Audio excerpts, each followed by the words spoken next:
My loves, today we are going to talk about adding and subtracting with mixed numbers, okay?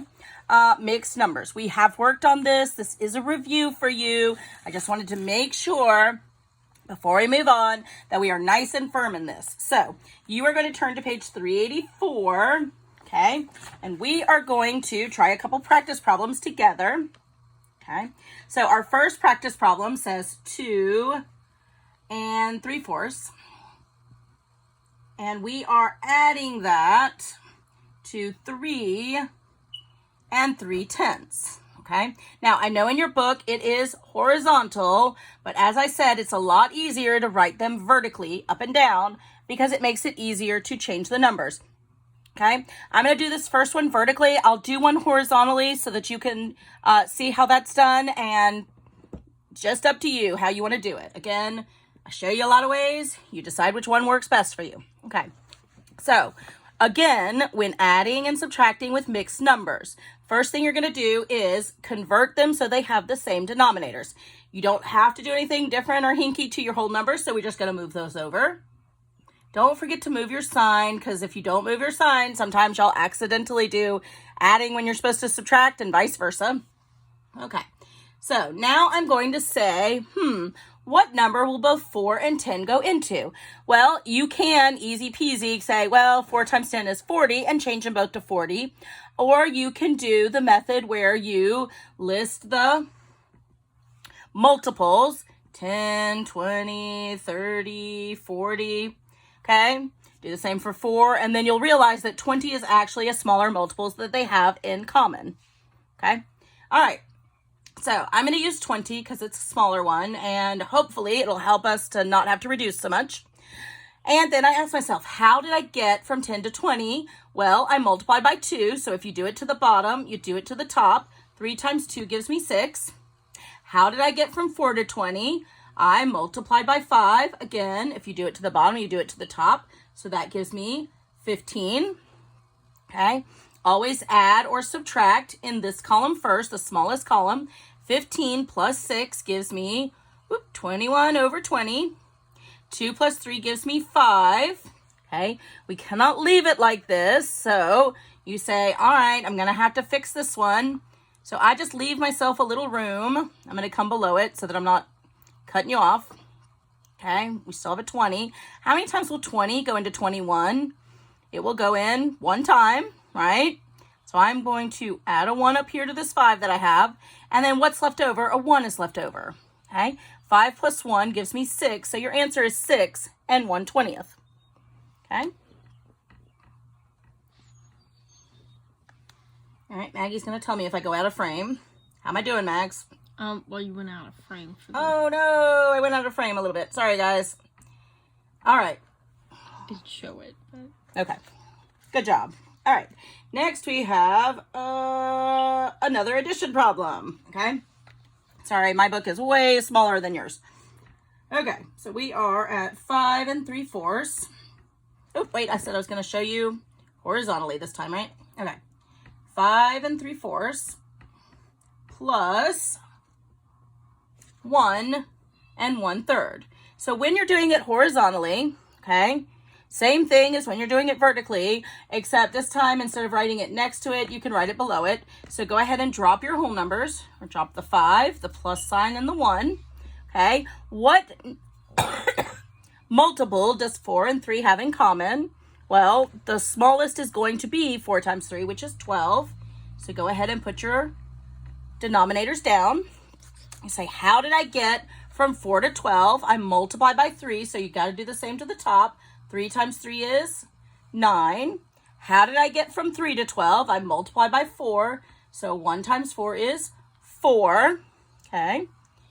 Add like you always do. 5 plus 1 is 6. Okay. Our 12 is going to be our denominator. 9 plus 4 is 13. Okay. Same as the last one. We can't leave it like this. How many times will 12 go into 13? 1 time. And then you've got 1 left over. So 6 plus 1 more is 7. And your answer to this one is 7 1/12. Okay. All right. Oops. I did not stay on the back. All right, we're gonna do one more together, and then I'm gonna have you practice on a couple, okay? Let's see, let's find a subtraction problem to do. Okay. Oh, well, I guess we're gonna do two more. We'll do two subtraction, and then I'll have you practice on your own. Okay. So this time we are going to do subtraction. We've got 9 and 5/6. We are subtracting 2 and 1/3. Okay. All right.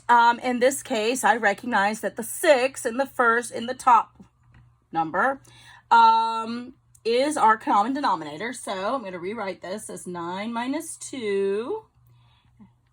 The 5/6 can just slide over because we're still using the 6. How many times will 3 go into 6? 2 times. So 1 times 2 is 2. Sorry, I got a little bit of hiccup there. Okay. And then you just subtract. 5 minus 2 leaves me with 3.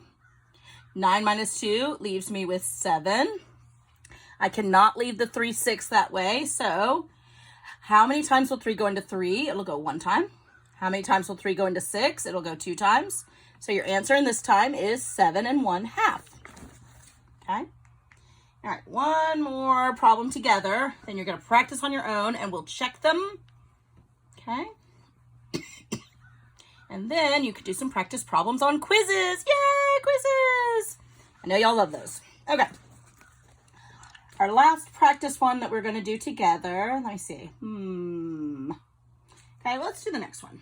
Okay, we got 10 and 5/9 minus 9 and 1/6. Okay. I chose this one because you can do a very large number. You can do 9 times 6 to get your common denominator, or you could do your multiples and figure out that 18 is going to be your smallest common denominator. Okay, so I'm going to use 18 because I don't like to reduce a lot at the end if I can help it. Okay, how did I get from 6 to 18? I multiplied by 3, that's right. 1 times 3 is 3.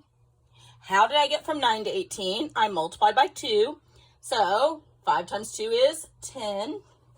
I don't have to do any regrouping because I can take 10 away from, 3 away from 10. Excuse me. So 10 minus 3 leaves me with 7. 10 minus 9, and our whole numbers, leaves me with 1. So your answer is 1 and 7/8. Okay? 7/18. 7/18. Thank you, Maggie. Read that wrong. At this point, what I want you to do, we are now on page 385. Obviously, I moved to the top of the next page. Okay? I am going to ask you to pause, okay? When I want you to pause so that you can try some on your own, I'm just going to simply hold my hand up like this, okay? So, in a moment, I'm going to ask you to pause, and when I do that, you are going to do problems. Let me pick out a couple problems for you. How about we do 2 addition and 2 subtraction? So we'll do 9, 10, 12, and 13. All right? And I will count you back in case you can't pause fast enough. All right? So I'm going to ask you to pause now.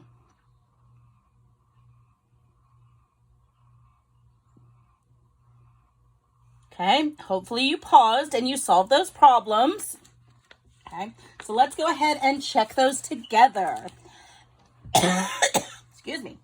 All right, so we have 8 and 1/6, and we are adding it to 7 and 3/8. Okay, again, first thing we do, move over our whole numbers. Okay,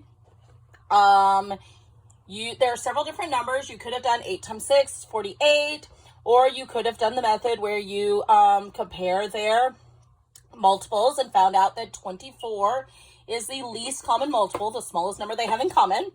Okay, how did you get from 8 to 24? You multiply by 3, so 3 times 3 is 9.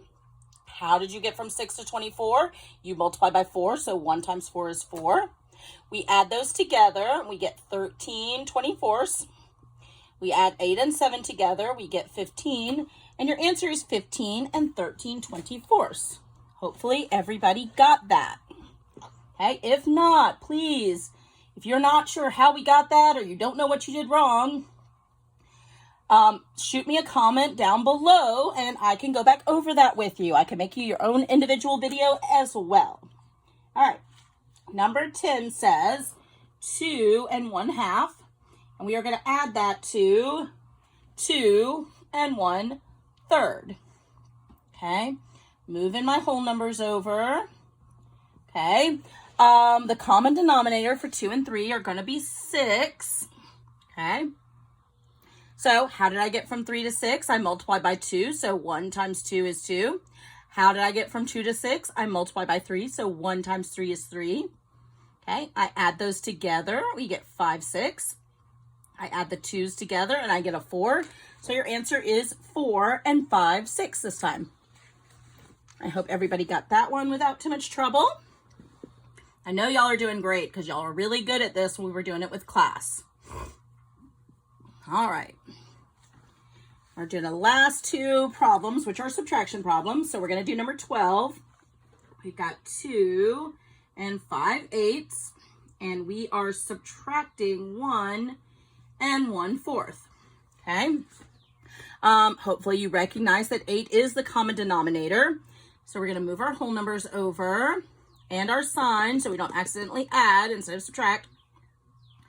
We're going to slide the 5/8 over because it already has an 8 as a denominator.